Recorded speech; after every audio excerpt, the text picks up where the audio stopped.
Leitura da Bíblia em um ano, dia 142. Hoje leremos 2 Samuel, capítulos 11 e 12, Salmos 141 e Colossenses 3 e 4. 2 Samuel 11. Decorrido o ano, no tempo em que os reis costumam sair para a guerra, enviou Davi a Joabe e seus servos com ele e a todo Israel que destruíssem os filhos de Amon e sitiaram Rabá. Porém Davi ficou em Jerusalém. Uma tarde, levantou-se Davi do seu leito e andava passeando no terraço da casa real. Daí viu uma mulher que estava tomando banho. Era ela muito formosa. Davi mandou perguntar quem era. Disseram-lhe: é Batseba, filha de Eliã, a mulher de Urias, o heteu. Então enviou Davi mensageiros que a trouxessem. Ela veio e ele se deitou com ela. Tendo-se ela purificado da sua imundícia, voltou para sua casa. A mulher concebeu e mandou dizer a Davi: estou grávida. Então Davi enviou mensageiros a Joabe, dizendo: manda-me Urias o heteu. Joabe enviou Urias a Davi. Vindo, pois, Urias a Davi, perguntou este como passava Joabe, como se achava o povo e como ia a guerra. Depois disse Davi a Urias: desce à tua casa e lava os pés. Saindo Urias da casa real, logo se lhe seguiu um presente do rei. Porém Urias se deitou à porta da casa real com todos os servos do seu senhor e não desceu para sua casa. Fizeram-no saber a Davi, dizendo: Urias não desceu à sua casa. Então disse Davi a Urias: não vens tu de uma jornada? Por que não descestes à tua casa? Respondeu Urias a Davi: a arca, Israel e Judá ficam em tendas. Joabe, meu senhor, e os servos de meu senhor estão acampados ao ar livre. E hei de entrar eu na minha casa para comer e beber e me deitar com a minha mulher? Tão certo como tu vives e como vive a tua alma, não farei tal coisa. Então disse Davi a Urias: demora-te aqui ainda hoje, e amanhã despedirei-te. Urias, pois, ficou em Jerusalém aquele dia e o seguinte. Davi o convidou e comeu e bebeu diante dele, e o embebedou à tarde. Saiu Urias a deitar-se na sua cama com os servos de seu senhor, porém não desceu à sua casa.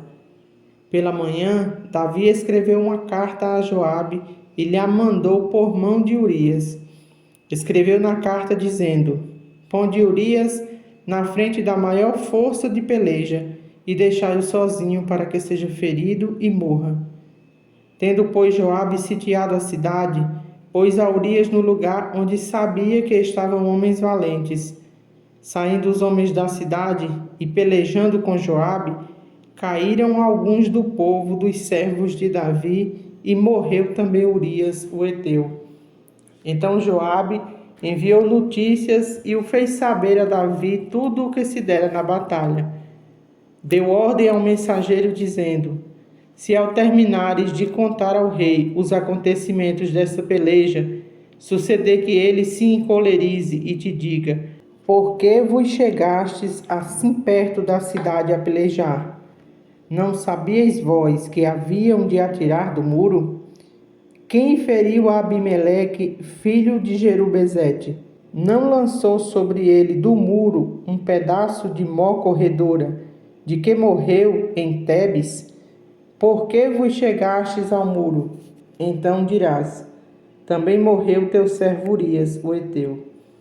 Partiu o mensageiro e, chegando, fez saber a Davi tudo o que Joabe lhe havia mandado dizer. Disse o mensageiro a Davi: na verdade, aqueles homens foram mais poderosos do que nós e saíram contra nós ao campo. Porém, nós fomos contra eles até a entrada da porta. Então os flecheiros do alto do muro atiraram contra os teus servos, e morreram alguns dos servos do rei, e também morreu teu servo Urias, o heteu. Disse Davi ao mensageiro: Assim dirás a Joabe: Não pareça isto mal aos teus olhos, pois a espada devora tanto este como aquele. Intensifica a tua peleja contra a cidade e derrota-a, e tu anima a Joabe. Ouvindo, pois, a mulher de Urias que seu marido era morto, ela o pranteou. Passado o luto, Davi mandou buscá-la e a trouxe para o palácio. Tornou-se ela sua mulher e lhe deu à luz um filho. Porém, isto que Davi fizera foi mal aos olhos do Senhor. 2 Samuel 12. O Senhor enviou Natã a Davi. Chegando Natã a Davi, disse-lhe: Havia numa cidade 2 homens, um rico e outro pobre. Tinha o rico ovelhas e gados em grande número, mas o pobre não tinha coisa nenhuma, senão uma cordeirinha que comprara e criara, e que em sua casa crescera junto com seus filhos. Comia do seu bocado e do seu copo bebia. Dormia nos seus braços e a tinha como filha. Vindo um viajante ao homem rico, não quis este tomar das suas ovelhas e do gado para dar de comer ao viajante que viera a ele, mas tomou a cordeirinha do homem pobre e a preparou para o homem que lhe havia chegado. Então o furor de Davi se acendeu sobremaneira contra aquele homem e disse a Natã: Tão certo como vive o Senhor, o homem que fez isso deve ser morto.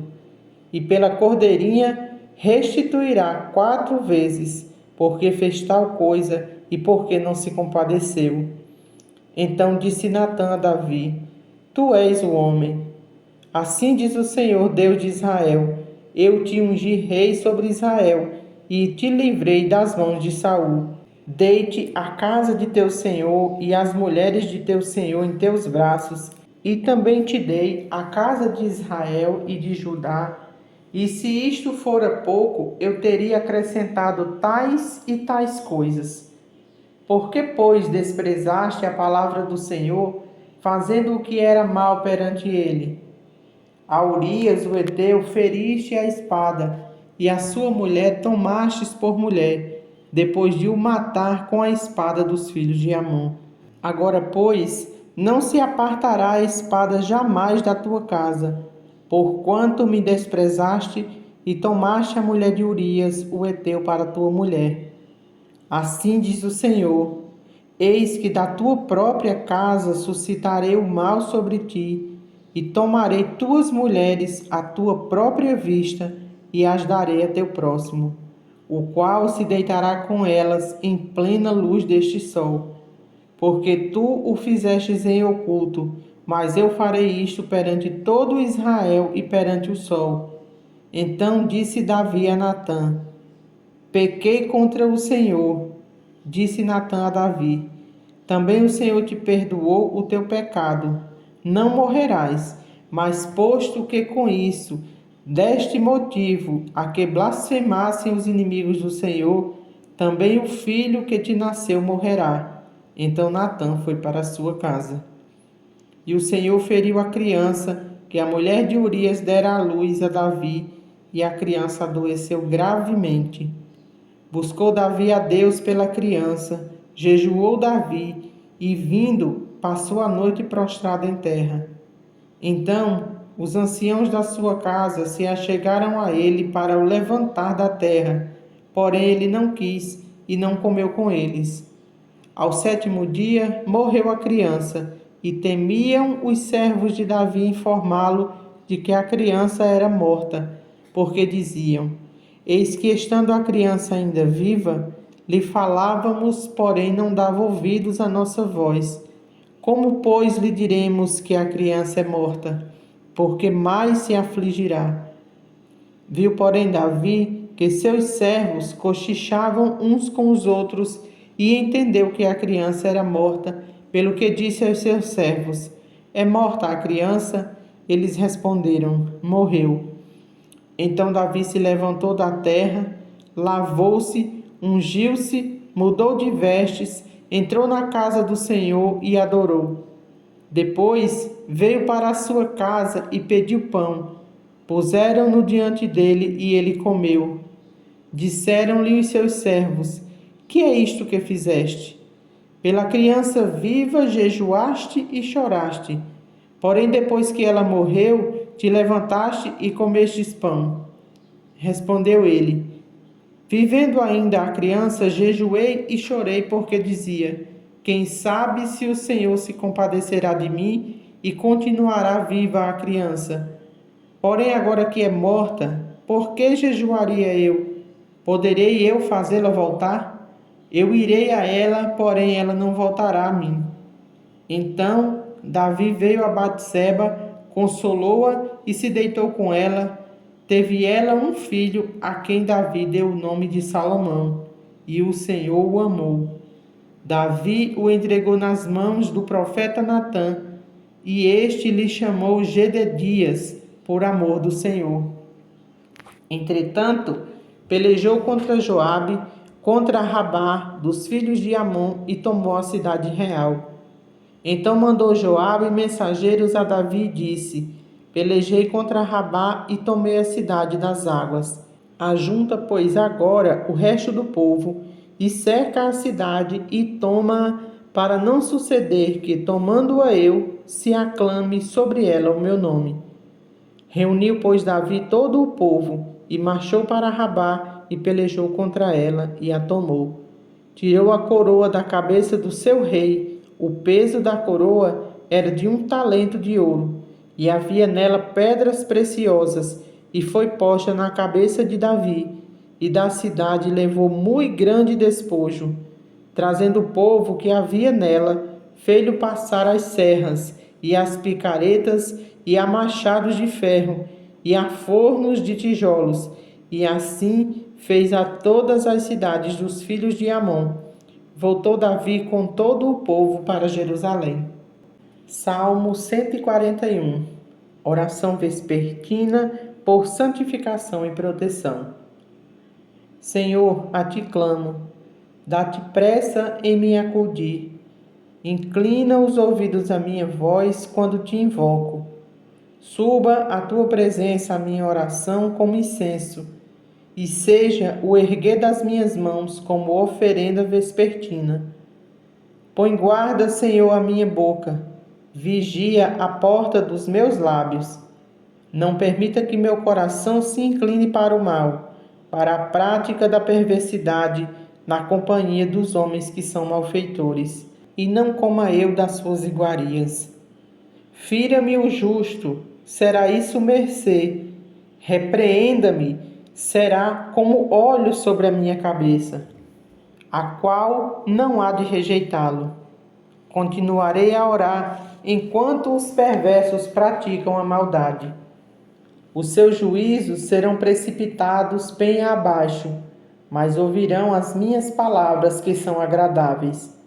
Ainda que sejam espalhados os meus ossos à boca da sepultura, quando se lavra e suga a terra. Pois em ti, Senhor Deus, estão fitos os meus olhos.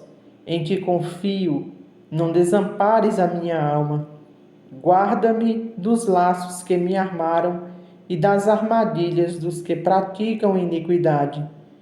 Caiam os ímpios nas suas próprias redes, enquanto eu, nesse meio tempo, me salvo e colo-me. Colossenses 3. Portanto, se fostes ressuscitados juntamente com Cristo, buscai as coisas lá do alto, onde Cristo vive, assentado à direita de Deus. Pensai nas coisas lá do alto, não nas que são aqui da terra, porque morrestes e a vossa vida está oculta juntamente com Cristo em Deus. Quando Cristo, que é a nossa vida, se manifestar, então vós também sereis manifestados com ele em glória. Fazei, pois, morrer a vossa natureza terrena, prostituição, impureza, paixão lasciva, desejo maligno e a avareza, que é idolatria. Por estas coisas é que vem a ira de Deus sobre os filhos da desobediência. Ora, nessas mesmas coisas andastes vós também noutro tempo, quando vivíeis nelas. Agora, porém, despojai-vos igualmente de tudo isto: ira, indignação, maldade, maledicência, linguagem obscena do vosso falar. Não mintais uns aos outros, uma vez que vos despistes do velho homem com os seus feitos, e vos revestistes do novo homem, que se refaz para pleno conhecimento, segundo a imagem daquele que o criou, no qual não pode haver grego nem judeu, circuncisão nem incircuncisão, bárbaro, cita, escravo, livre, porém Cristo é tudo em todos.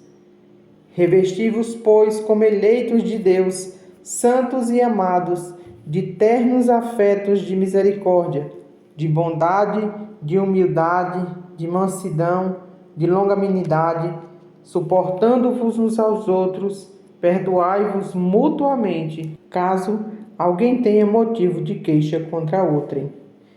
Assim como o Senhor vos perdoou, assim também perdoai vós. Acima de tudo isto, porém, esteja o amor, que é o vínculo da perfeição. Seja a paz de Cristo o árbitro entre o vosso coração, a qual também fostes chamados em um só corpo, e sede agradecidos. Habite ricamente em vós a palavra de Cristo, instruí-vos e aconselhai-vos mutuamente em toda a sabedoria, louvando a Deus com salmos, hinos e cânticos espirituais, com gratidão em vosso coração. E tudo o que fizerdes, seja em palavra, seja em ação, fazei-o em nome do Senhor Jesus, dando por ele graças a Deus Pai. Esposas, sede submissas ao próprio marido, como convém o Senhor. Maridos, amai vossa esposa e não a trateis com amargura. Filhos, em tudo obedecei a vossos pais, pois fazê-lo é grato diante do Senhor. Pais, não irriteis a vossos filhos, para que não fiquem desanimados. Servos, obedecei em tudo a vosso Senhor segundo a carne, não servindo apenas sob vigilância, visando tão somente agradar homens, mas em singeleza de coração, temendo ao Senhor. Tudo quanto fizerdes, fazei-o de todo o coração, como para o Senhor e não para homens, cientes de que recebereis do Senhor a recompensa da herança. A Cristo, o Senhor, é que estáis servindo, pois aquele que faz injustiça receberá em troco a injustiça feita, e nisto não há acepção de pessoas.